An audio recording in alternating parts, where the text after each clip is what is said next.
This is the difference between a dog that pulls and jumps and one that remains calm and focused. To reach that level of control, you need a specific system of repetition. That system is built on 5 foundational commands that every dog should master: sit, down, stay, come, and leave it. Success starts with the right environment. You need a quiet room without distractions, a standard flat collar, and a long leash, preferably 15 to 30 feet. You also need high-value treats, cut into pieces exactly the size of a pea. This size allows you to give frequent rewards during a session without overfeeding your dog. It is also vital to watch the clock. As this focus chart shows, a dog's attention spans are short, with a steep drop-off occurring immediately passing the 10-minute mark. By capping your sessions at 10 minutes and removing environmental distractions, you ensure that every repetition counts, rather than trying to force results through hours of exhausting work. We begin with the set.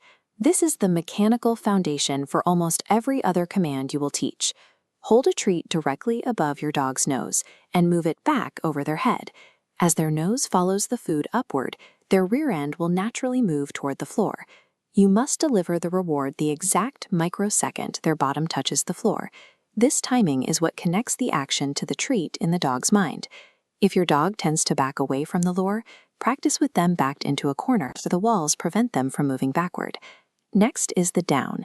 This position is used to settle an energetic dog by requiring them to rest their entire body on the floor, which physically prevents them from jumping or lunging.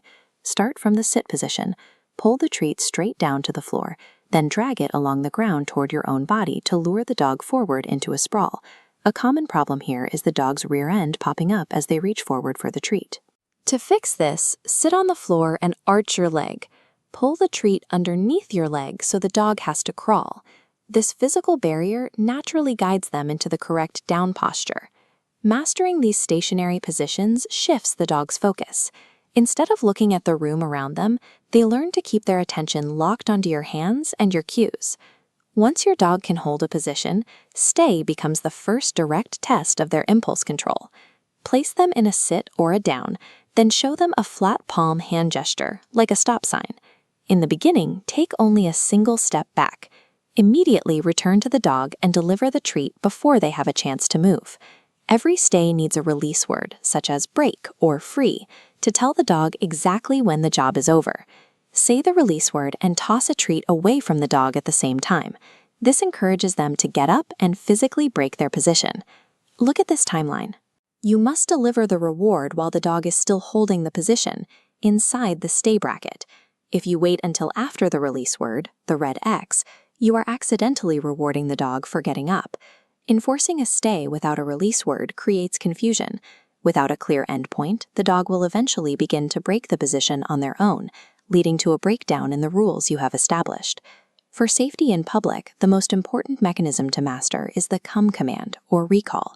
Use your 15 to 30-foot long line for this. It ensures that even if your dog is distracted, you have the physical means to guide them back to you. When you call them, don't stand still. Immediately run in the opposite direction. This triggers their instinct to chase, making the return faster. Once they reach you, provide a heavy reward. Feed them small pieces of treat continuously for 20 full seconds. Even if the dog ignored you at first, do not punish them when they eventually arrive. They must always associate returning to you with a positive outcome. Leave it is the final test. It teaches the dog to ignore forbidden items in their environment, like food on the floor or trash on the street. Put a treat in a closed fist and present it to your dog. They will likely lick and paw at your hand to get the food. Simply wait. In phase 1, the dog focuses entirely on the closed hand. You are waiting for the moment they stop trying to get the treat and look at you. As the sightline shifts upward in phase 2, immediately deliver a treat from your opposite hand. By practicing these movements, the dog stops reacting only to physical lures and begins to actively look to you for direction.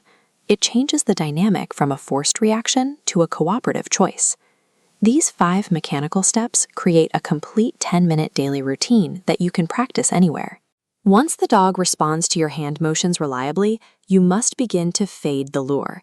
This means you no longer show them the food before they perform the action. This chart shows the transition to variable reinforcement.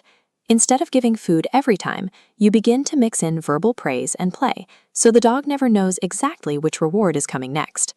To maintain progress, always ensure you end every session on a successful repetition. This leaves the dog with a positive memory of the work. Consistent 10-minute sessions establish a predictable structure for your dog. Over the long term, these habits create a more manageable pet that you can reliably control in everyday situations.